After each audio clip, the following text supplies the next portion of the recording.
Pembelajaran 6 tentang muatan SBDP dan bahasa Indonesia.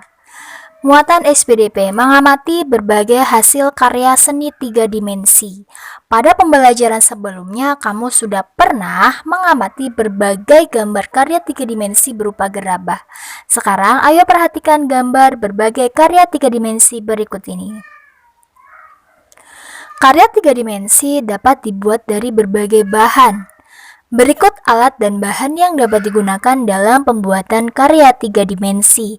Yang pertama, karya 3 dimensi terbuat dari kertas. Karya 3 dimensi dari kertas dibuat dengan cara menggunting dan menempel. Alat dan bahan yang digunakan untuk membuatnya yaitu kertas, gunting, dan lem. Contoh karya 3 dimensi dari kertas yaitu bentuk rumah, pohon, mobil-mobilan, dan orang-orangan yang dibuat dari kertas. 2. Karya 3 dimensi terbuat dari plastisin ataupun tanah liat. Karya 3 dimensi dari plastisin ataupun tanah liat dibuat dengan cara membentuk.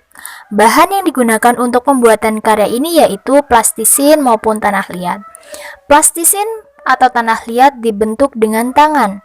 Contoh karya 3 dimensi dari plastisin atau tanah liat yaitu bentuk berbagai hewan yang dibuat menggunakan plastisin. 3. Karya 3 dimensi terbuat dari kayu. Karya 3 dimensi dari kayu dibuat dengan cara digergaji dan disatukan dengan paku.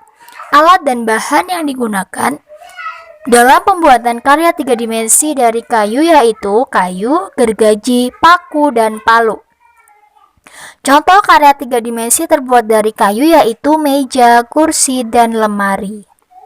Sebelum membuat karya 3 dimensi, buatlah gambar rancangan karya yang akan dibuat.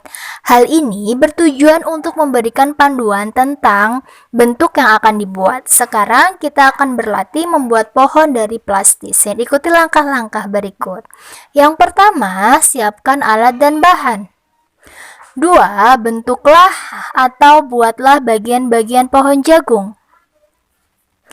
3. Hasil jadi bentuk bagian-bagian pohon jagung. 4.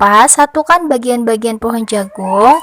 5. Karya 3 dimensi berupa pohon jagung sudah jadi. Muatan bahasa Indonesia mengamati sifat tokoh utama cerita. Tokoh-tokoh dalam sebuah cerita fiksi memiliki sifat masing-masing. Sifat-sifat tokoh dalam cerita bisa diketahui dari penjelasan penulisnya. Sifat tokoh bisa pula diketahui dari ucapan, tingkah laku, dan pemikiran tokoh di dalam cerita. Gambaran fisik, pakaian, serta benda-benda lain yang berada di sekitar tokoh berfungsi memperkuat sifat seorang tokoh.